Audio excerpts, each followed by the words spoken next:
Hello friends, welcome to Theerthana kitchens. Friends, இன்றைக்கி வீடியோவில் என்ன பார்க்க போகிறோன்னா ஆடி 18 ஸ்பெஷல் ரெசிபி காப்பரிசி தாங்க பார்க்க போகிறோம். வாங்க எப்படி செய்கிறதுன்னு பார்க்கலாம். அதுக்கு பச்சரிசி எடுத்துக்கோங்க. நீங்கள் சிவப்பரிசியில் கூட செய்யலாம். நான் பச்சரிசி எடுத்திருக்கேன். பச்சரிசி 1 டம்ளர் எடுத்து 2 டைம் அல்லது 3 டைம் நல்லா கழுவி எடுத்துக்கலாங்க. கழுவிட்டு 1 மணி நேரம் ஊற வச்சுக்கலாங்க. குறைஞ்சது அரை மணி நேரமாவது அரிசி ஊறணும். அப்போது தான் அரிசி சாப்பிட்றதுக்கு சாஃப்டாக இருக்கும். அப்படி ஊறலை அப்படின்னா சாப்பிட்றதுக்கு ரொம்ப ஹார்டாக இருக்குங்க, சாப்பிட முடியாது, விருப்பமும் இருக்காது சாப்பிட்றதுக்கு. 1 கப் வெல்லம் சேர்த்துட்டு 1/4 கப் தண்ணி சேர்த்து நல்லா பாகுபதம் வரணுங்க. இப்போ பாருங்கள், கொதிச்ச பாகு தண்ணியில் விட்டு பார்த்தோன்னா அப்படி பிரியாமல் இருக்கணுங்க. இதுதான் கரெக்டான பதம். இது ஒரு வாரமாக இருக்கட்டும். 2 டீஸ்பூன் எள்ளு சேர்த்து நல்லா வறுத்து எடுத்துக்கலாம். நான் கருப்பு எள்ளு தாங்க சேர்த்துருக்கேன். உங்கள்கிட்ட வெள்ளை எள்ளு இருந்தாலும் நீங்கள் சேர்த்துக்கலாம். நல்லா பொரிஞ்சு வரணும் பாருங்கள். நல்லா வெடித்து வரும் எள்ளு. அந்த டைமில் 2 ஸ்பூன் பொட்டுக்கடலை சேர்த்து வறுத்துக்கலாங்க. பொட்டுக்கடலை நல்லா கலர் சேஞ்ச் ஆகணும் அந்த மாதிரிலாம் எதுவும் இல்லைங்க. லைட்டாக வறுபட்டால் போதும்.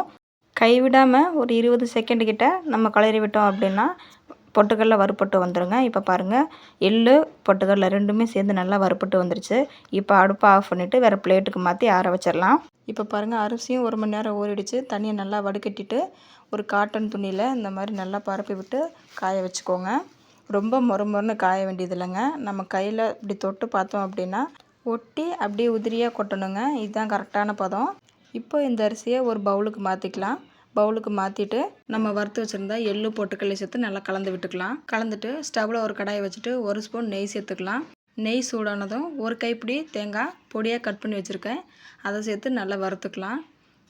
லைட்டாக ப்ரௌனிஷ் வந்தால் போதுங்க. ரொம்ப கலர் சேஞ்ச் ஆகணும் அப்படிங்கிறதுலாம் இல்லை. நல்லா வறுபட்டதுக்கப்புறமா நம்ம அரிசி பொட்டுக்கடலை எள்ளு சேர்ந்து கலந்து வச்சுருக்கோம் இல்லைங்களா, அதில் சேர்த்து நல்லா கலந்து விட்டுக்கலாம். இப்போ பாருங்கள், நல்லா வறுபட்டு வந்துருச்சு தேங்காயும். இப்போ இதையும் அது கூட சேர்த்துக்கலாம். சேர்த்துட்டு நல்லா கலந்து விட்டுக்கலாம். தேங்காய் கலந்துட்டு உங்களுக்கு விருப்பம்னா 1/4 ஸ்பூன் ஏலக்காய் தூள் சேர்த்துக்கோங்க.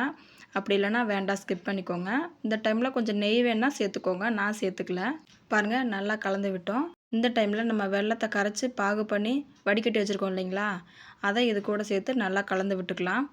நான் முன்னாடியே சொன்னது தாங்க, இனிப்பு உங்களுக்கு அதிகமாக வேணும் அப்படின்னா இன்னும் கொஞ்சம் கூட நீங்கள் வெல்லம் சேர்த்துக்கலாம். இல்லை கம்மியாக வேணும் அப்படின்னா இதிலேருந்து கொஞ்சம் கம்மியாக குறைச்சிக்கலாம். அவ்வளோதாங்க, நம்மளோட காப்பரிசி ரெடி ஆயிடுச்சு. நல்லா கலந்து விட்டு ஒரு 2 நிமிஷம் மூடி வச்சோம் அப்படின்னா இந்த இனிப்பு வந்து அரிசியில் சாருங்க. அப்போ சாப்பிடும்போது ரொம்ப டேஸ்ட்டாக இருக்கும். நீங்களும் ட்ரை பண்ணி பார்த்துட்டு எப்படி இருக்குன்னு கீழே கமெண்ட்டில் சொல்லுங்கள். மறக்காமல் சப்ஸ்கிரைப் பண்ணிக்கோங்க. கூடவே இருக்க பெல் ஐக்கனை கிளிக் பண்ணிக்கோங்க. Thank you friends. நெக்ஸ்ட் வீடியோவில் பார்க்கலாம்.